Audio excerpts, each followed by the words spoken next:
Buckeye Talk from Huntington Bank Stadium in Minneapolis after Ohio State's 45-31 victory over Minnesota in the season opener here. I'm Nathan Baird from cleveland.com along with Stephen Means and Doug Lesmerises. We're talking about one thing each that concerns us from Ohio State's defensive performance tonight. I'm going to go first, and I'm going to say what's kind of one of the obvious things, but just cornerback depth. We had an inkling that Cam Brown had been dealing with something through camp. He'd been on what they called a pitch count at some point. Tonight, we found out he's on the status report as unavailable. So he was not even on this trip, a guy who was expected to start at cornerback. The big surprise, though, was returning starter Sevyn Banks also not starting. He also had been dealing with some stuff in camp, and we get here to the game tonight, and he's out there for warm-ups but not really doing warm-ups. And now Ohio State is without the two guys that it expected to start at corner. That turned things over to a true freshman in Denzel Burke, a redshirt freshman in Ryan Watts to start tonight. I thought those guys did pretty well. I think once you got past that, though, the questions really start to pile up. And Ohio State needs to, I think it hopes to have Sevyn Banks back pretty quickly. I don't know exactly how fast they're going to get Cam Brown back, but obviously coming off a season where he missed a whole year with an Achilles tear, almost a whole year, that's a concern to not overexert him and get yourself into another problem with an extended absence from him. I thought Burke played pretty well. I thought Watts played pretty well just from watching the game, but Legend Cavazos had some problem moments, and it gets very thin pretty quick after that in terms of experience. I think, Doug, you pointed out as we were looking at the travel roster before the game, there were only 4 cornerbacks that came who weren't true freshmen. And one of those is Demario McCall, who very recently was still a running back and a receiver, as recently as last year or even into the spring. So something that they're going to have to deal with, but obviously it's early. They can get some guys healthy, and that might have been what they were hoping to do tonight, was get through tonight with some injured guys and move on to next week. Doug, what was your area of concern from the defense? You know, Minnesota kept a lot of guys in the block.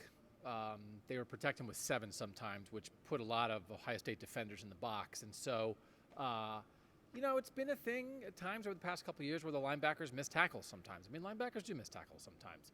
But when they missed them tonight, then they're in the box and there's not much behind him, and all of a sudden Mo Ibrahim is popping something because you miss one tackle and they're out the chute. So, you know, they're sorting it out. Taraji Mitchell played a lot. We saw Tommy Eichenberg start, which kind of surprised us. Cody Simon did get in there. Dallas Gant was kind of in there as the third linebacker a lot. Was anybody great?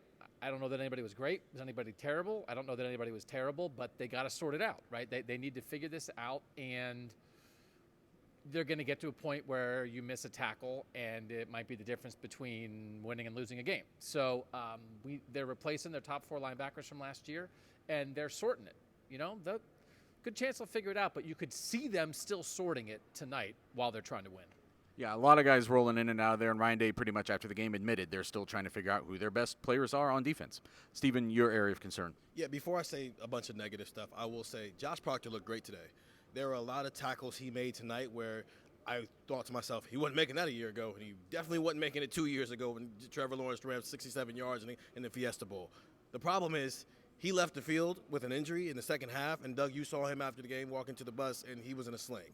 So now I'm worried because anytime he wasn't on the field, those missed tackles were made 10 times worse than they actually would have been. And one that points it stands out particularly is Legend Cavazos. He's out of contain, he's not in the right position, and he gets beat, and Bryson Shaw's in the game. That's a 12-yard gain, but because Bryson Shaw's back there and it's not Josh Proctor back there, and so that's a 30-yard gain. So it's made worse when you already have a lot of inexperienced guys in front of you, and now you've got a guy at free safety that you can't trust. You have to be able to be an eraser back there. And if Josh Proctor can't go, but even if he can go, right now I'm seeing no depth back there. You know, Jansen Dunn, he was unavailable for the game, so he wasn't here. If your next best option after Josh Proctor is not good enough to be an eraser, then you're always worried about what happens if Josh Proctor has to leave the game.